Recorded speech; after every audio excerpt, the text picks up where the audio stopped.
What's going on, guys? It's Dorian from Cravings, and today we're talking about the do's and don'ts. What to do after the ban list, what not to do after the ban list, what you should do with your cards, what you shouldn't do with your cards. I'm going to review basically the changes on the ban list, what's new, what's old, what I would do, what you should do, and what you shouldn't do, like I did do. Okay, so most important thing to note is that you shouldn't do anything with your stuff in October. Assume that October 14th, that like second to third week of October, when all your regionals have disappeared and you don't really know what's going on or what you want to play, and you're worried about investing or selling or getting rid of cards, the first thing to note always, don't do anything at the end of October. If you're going to do something, do it before this date. Just do it. And if you can predict well, then you're great. If not, then it's your fault. You've fucked up. Eclipse Wyvern, the first card that got hit. It got banned. You can keep it, but you should sell it. Don't keep this card. Just get rid of it. It's not going to get removed. It's not going to get fixed. It was busted. They knew it was busted. The fact that it wasn't once per turn and it was a really old card and it wasn't getting reprinted and any of the stuff meant that they're not bringing it back. They have no intention of bringing it back, okay? Rest in peace, your boy Double Iris. He's basically the same thing, okay? He's not coming back. Moving all the way down to Phantom Knights, Rusty Barney Sh. For whatever reason, I mean, World's List says you can play him still. I really don't think he's coming back. He's busted. They're probably going to make another Phantom Knights link. I wouldn't worry about it too much. If you have it, do sell it. Don't keep this card. That's all I have to say. I ended up opening the hero set to get some hero stuff off of that box, that collective box or whatever, the triple deck box, and I didn't realize that Bardish came in there too. So now I have 2 copies of Bardish that I can't use. What else is there? Anything new? Nothing new. Nothing new. Okay, multi-faker to 1. They might correct this. In this situation when they hit cards to 1, I would still keep a 3. So don't sell all of your multi-fakers. I made this mistake with Miscellaneousaurus, and here we are where I was trying to buy Miscellaneousaurus when he got unbanned and he was like $4 for a common. Just keep your multi-fakers. It was reprinted twice. I can't imagine it'll go back up unless this becomes like the best deck in like a year, but I can't imagine it's going to harm you too much to just sell it unless someone's like dying for it. The same thing goes for Black Dragon and White Dragon, and the same thing goes for Gazelle. I mean, I kept all my 3 Masterpiece as he went down and down and down, right? They would say the same thing for Dynamite, and in the OCG, they just brought Dynamite back to 3. And you know how hard it is to get that card again? Once it's out of print, it's very hard. Gazelle's only going to come out, or so far only come out in a structure deck. So if you get rid of those Gazelles for whatever reason, even if it's like $1 credit or something, you might need them later. I can't imagine they'd fix it. I don't think Gazelle's like the super hard hit. I think you can fix the deck and bring Gazelle back to 2 or 3 maybe, especially if he's like the Dynamite. But it's a worthwhile card to keep, and I don't think if a card gets hit to 1 that you should get rid of it until you're ready to get rid of all of it. Tempest going to 1 means do go and find Tempest only if you're playing Samorg or if you're playing a niche build of Thunder Chaos where it's a useful card. Based on everyone and the entire understanding of Tempest is that he's a shit card. He's not a very good card. So don't worry about Tempest being a very good card until someone breaks the deck and it becomes extremely valuable. But if you're worried about that, and if you can invest, go get the Tempest now while he's off the ban list hype and not on the broken hype. Wyvern Busters, same thing as I said for Black Dragon. Salamangreat Circle, same thing I had to say, it's limited to 1. Don't get rid of it yet. It's not really worth it. It comes in the structure deck. Just keep it for now. Multi-roll, it's the same idea. I can't imagine they'll let you keep multi-roll at 1. I can't imagine they'll go back up anytime soon. Same thing with Gazelle. I don't see them going up. I really don't see them going up. But I don't see it like staying at 1 for very long unless there's a grand difference in the deck. Terraforming, it's always bouncing. At one point, wasn't Terraforming like banned? So Terraforming is very niche because there's a lot of field decks. There's a lot of reasons to get a field spell or a field card. Maybe they're getting rid of it because they're introducing a new field spell and it's like a once per turn. That would be a good idea. You move this all the way out, you cycle it out, and then finally you introduce a new terraforming, hyper terraforming or something cool where it is a once per turn and you can't just keep getting a field spell. Blight Stage, again, same reasoning. I get why they would hit light stage because of the 1-card combo, but like Diagram is such a good card that like I imagined it being on this list at one point, but it just never did. So I can see the difference in light stage being a better, like a worse, like a better card to hit. But don't sell your light stages. Don't sell your terraformings. I have 3 ulti terraformings. I'm keeping them all. Like it's gonna be relevant unless they finally get rid of the card entirely.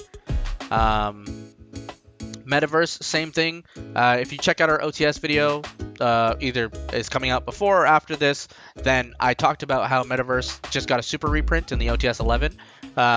They hit it to 1. It might be relevant if you play a deck that lasts more than a turn and you require a field spell. Then playing 1 Metaverse is just as good as having another terraforming or another set rotation, right? So it's good to have. This is the mess. This is the mess right here. Do you sell your extra Nessie, your extra Jackalope, and your extra Tsushinoko? The answer is yes. They're getting reprinted in the Megatins. Sell these cards. If you can, if you already had an extra like me of 1 or 2 of them, then just you have another set. You now have another Danger Core. You have another part of a Danger Core. So I have 2 Snakes, I have 2 Jackalopes, I just don't have the 2 Nessies. If I kept the 1 Nessie I had, now I would have had 2 Nessies, and I have 2 Danger Cores now instead of 1. It kind of like biologically duplicates itself and splits into another set. Chaos Emperor, this is the one that got reprinted in the jump. I never got my copy, but Craig got his copy, so the only copy we have in our binder is his. I don't know where my copy is, but this is decent. It's played in Thunder right now, and at 2, it's a level 8 that can special for free, almost for free. Malicious is pretty good, being at 2. I mean, like, he's always been at 2, but yeah. Ether coming back to 2, not that big of a deal, but like if you're a Monarch player, play Monarchs and enjoy your Ether at 2, okay? Stratos, hero players, again, they're building hero decks like it didn't matter. The new hero cards are busted. They didn't need Stratos at 2, but I guess they wanted to give that deck a little bit more of a bump, so they gave it Stratos back to 2. I imagine how this works is do buy your Stratoses, do keep your Stratoses, because if it doesn't prove to be meta breaking or mind boggling, it'll go back up to 3. He wasn't that bad of a card, and he's probably going to come back. Necroface, I mean, always there. Performance Damage Juggler, yet to see it. I haven't seen any Pendulum players really say that this is going to be busted. Shirt was great. We picked up a bunch of shirts. Whenever you're picking up cards and they're super cheap, and you expect it to come out because there's support being printed or something else, do get these cards. Don't sell them because they're going to go up. Even if you're not going to play them, someone's going to want them. And even if it's like $1 or $2 more worth in your trade binder, they're just good to have in there, honestly. Royal Tribute, I only just had the pleasure of experiencing in a Gravekeeper deck. Sure, dude. If you're going to play Necro Valley, play Royal Tribute. If you're going to play Royal Tribute, play it at 2. I don't know why you would keep this card. If you already have this card, then keep it, but don't sell it just because it'll go up for like the niche shit. Cleeford Scout, obviously do keep your Cleeford stuff if you want to play it. It's not busted though. Don't sell your Cleeford stuff because someone will want it and it will be expensive.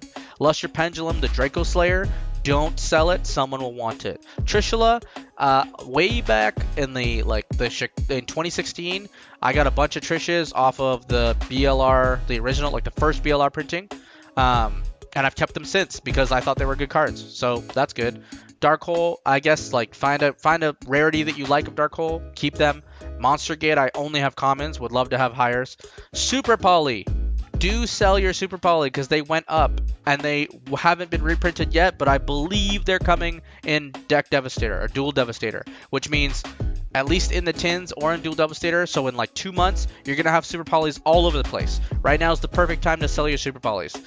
Rekindling, I don't know. I've never owned it. I don't think it's very good right now, but Solemn Judgment also went up. Do keep your Solemn Judgments. Playing it at 3 in any trap deck. Any deck you can think of that plays back row, Solemn Judgment is your anti-Twin Twister. I love playing 3 Solemn Judgment in True Dracos. It's crazy. So don't get rid of your Solemn Judgments. Do get rid of your Super Polys. That's pretty much what I'd have to say about that. Following up, what do I think of this list? My opinion, my impression. I didn't do a reaction because I was reacting with the team and with my friends. But overall, I would suggest maybe don't get caught up in what's good and what's playable. Stick with what you know. Stick with what you're playing. And if you want to play something new and fun, play around what's coming out, like the new product, like heroes and fun things, as opposed to trying to really make work your salad deck, or trying to make your striker deck work, or trying to make your thunder deck work.